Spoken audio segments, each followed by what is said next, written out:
I'm Ezelle from The Upcoming. It's really lovely to speak to you both today. Congratulations on this fantastic series. It's brilliant, actually. I really enjoyed it. Nice. Thank you. Thank you. Yeah, yeah. So perhaps I could start with you, James. What was it like to receive this script, take on this character, and be this father and husband to a wife who has not only a family, but this career path as well that you're supporting? I mean, it feels like quite a panicky role that you've taken on. What was that like, preparing for that and working with them? I thought it was, it was great. I knew Numi was attached to the project before I read the scripts. I knew that Michelle McLaren was directing, and Oliver Hirschbiegel and Joseph Cedar, who are both Oscar-nominated directors. Then I read the script and it blew my mind, and there was no part of me that didn't lean in and want to be a part of it. But it's interesting that the question comes up, because what you've described about, a career woman who's very focused on work but having to leave her family behind, and the dynamic that sets up with her husband is actually a dynamic we see all the time in television and film. It's just the other way around. So the thing that I thought was great about this was, it's not that it's never happened before in television. It's not that it's completely unexplored, but it should be explored more. The nature of a family dynamics, when actually it's the woman who's the breadwinner and is the one who's out doing this extraordinary thing. I thought it was great to look at that. Mm-hmm. What was it like when you received the script and took on that role? And how did you kind of prepare for it? Well, Peter's an amazing writer, and when you find a writer who knows how to write, you don't have to act. You just have to seep into it. And the thing about Paul is Paul goes through a lot of emotions. He's on an emotional roller coaster. There's a lot of things that's not said. Him being a commander, it's a high level position, and I'm the only one in the field that can do what I do. And I'm the understudy of Henry, which is played by Jonathan Banks. So there's a lot of pressure to get things right. And you feel that in your normal life. And I think Paul was just a dream to be able to dive into that emotional roller coaster and to be alongside this guy and, and Joe, who kills it Numi, who kills it as Joe.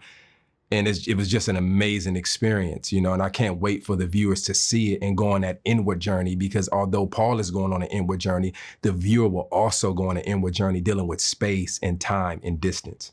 Well, talking about dealing with space, I mean, all the jargon and the set as well, the inside of the spacecraft, every detail is, as you can see as a viewer, it's really been thought about. So in terms of preparing for that and working with that, what was that like to, have such an amazing sort of spacecraft and all the jargon to learn?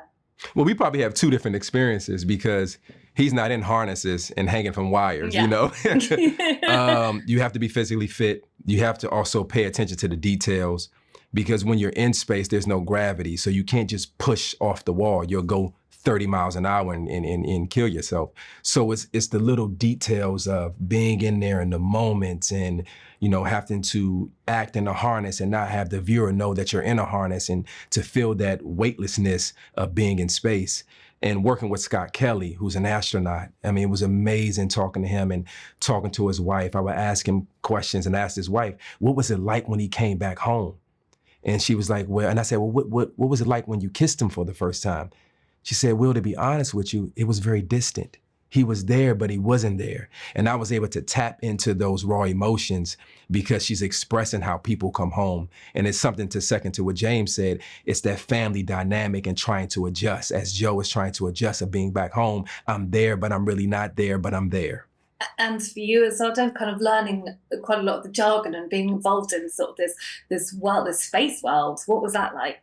So Will's right. We had sort of slightly different experiences, because I'm playing everyman. I'm not really, I don't go into space, and I'm not part of the space program. So I might understand some of the jargon, but I'm not using it so much. And, the part of the drama that deals with the family is where I was focusing my energies. There's a 12-year-old girl or 10-year-old girl in the show who, is having a very, very difficult time adjusting to a new reality, which, is constantly shifting.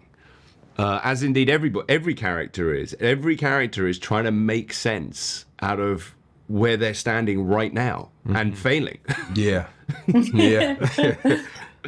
Oh, well, guys, I'm out of time. Thank you so much for speaking to me. Congratulations. And I hope everyone loves it as much as I did. Thank you very much for speaking to me. Thank you. Thank you.